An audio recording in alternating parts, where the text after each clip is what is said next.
Good afternoon.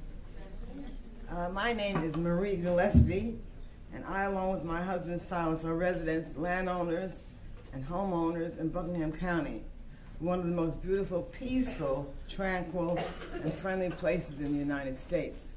Our home is less than a mile from the proposed compressor station, and portions of the pipeline are set to be running underneath my driveway. Isn't that interesting? I also asked, how do I get to my house since you're going to take up my driveway? We relocated here from a metropolis 20 years ago after vacationing and visiting relatives here over the years.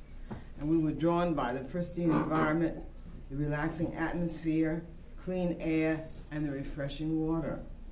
I have a daughter and a granddaughter who both suffer with respiratory ailments. So it has been their fortune that they're able to come here and have some relief for a few days because of the quality of air that we presently are enjoying. In September of 2014, we were notified by the Dominion Gas Company and Atlantic Coast Pipeline that they were interested in securing a portion of our property for a new pipeline.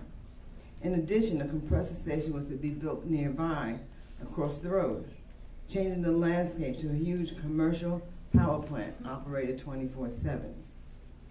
After some research, I also discovered the hazards of a compressor station, the negative effects on air, water, and soil.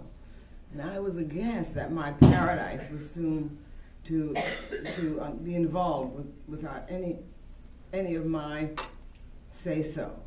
Limited notification and seemingly no concern for the health and well-being of my family and self. I acknowledge that there might be some economic benefit to our county, but more concerned about the quality of life of the significant number of residents, mostly African American and low income, which make up the Union Hill community and which will be greatly compromised. I'm concerned about the fact that presently we have a number of elderly and several residents with chronic illnesses that will only be aggravated by the noise, the gas emissions, and other factors associated with the compressor station. Many years ago, my college health education professor helped us to understand that health is the quality of one's reaction to life situations. Well, the Union Hill and Shelton Store Roads community is entering an unhealthy phase of life.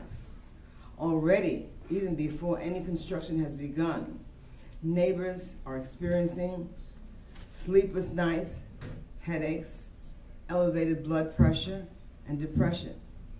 One neighbor has even been hesitant about leaving her home for a long period of time for fear that when she returned, construction or destruction of her property will be taking place.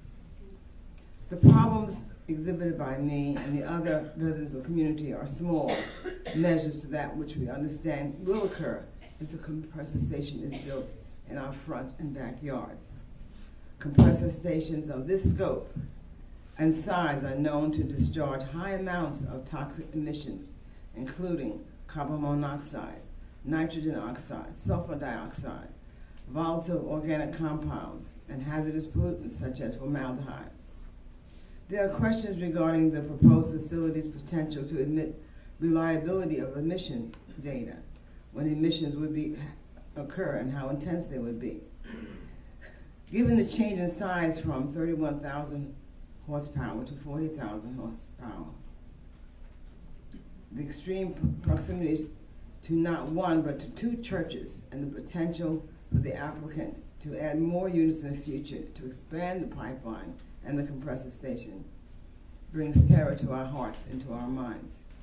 And we deserve the opportunity to speak out and to be heard by both our state and local governing bodies. So I'd like to thank this tribunal organizers, especially Lakshmi and Forge, for convening this event so our words can go on record once again. Reports from other states, New York, which I came, Pennsylvania, and Ohio, indicate that residents near the compressor stations suffer from headaches, nosebleeds, nausea, body rashes, and chronic respiratory illnesses after blowdowns from the compression. A report released in February of 2013 by the RAND Corporation estimated the cost to health and the environment in Pennsylvania from $7.2 million to $32 million in 2013, with up to 75% of it related to compressor stations. In addition to concerns for our health, we also worry about the economic devaluation of our homes because of its proximity to the planned compressor station and pipeline. This is a major minority community with limited resources and with a limited voice and a heritage that is being denied. How can I, my family, and neighbors look to the lifetime of good health when we will be subjected to the emissions of methane, nitrous oxide, and other gases from the proposed compressor station, and perhaps even the pipeline? Why have my dreams and right to clean air and quiet been taken away? Have we made a terrible mistake in choosing to spend our golden years in Buckingham County? Our reaction to this situation has already begun to compromise health in a negative manner. What's next if the compressor station is built in our front yard instead of some isolated forest? We are sure to experience poor health, illness, mental anguish, and even premature death. Scope failed to schedule meetings in Buckingham County, the county where the largest amount of pipeline is scheduled to be, as well as the proposed compressor station. It's been a hardship for us to drive to Nelson and Farmville. So again, we thank this tribunal. And I look forward to seeing a summary of today's event and the impact it should have on the pipeline and the compressor station stakeholders. Paraphrasing Langston Hughes, I quote, "I too am Buckingham. Just because we are rural, black, and economically depressed, we should not be discarded. Our forefathers and our grandmothers worked the land, built the community, laid down our morals and our ethical values. I too am Buckingham and will not sit by the kitchen door."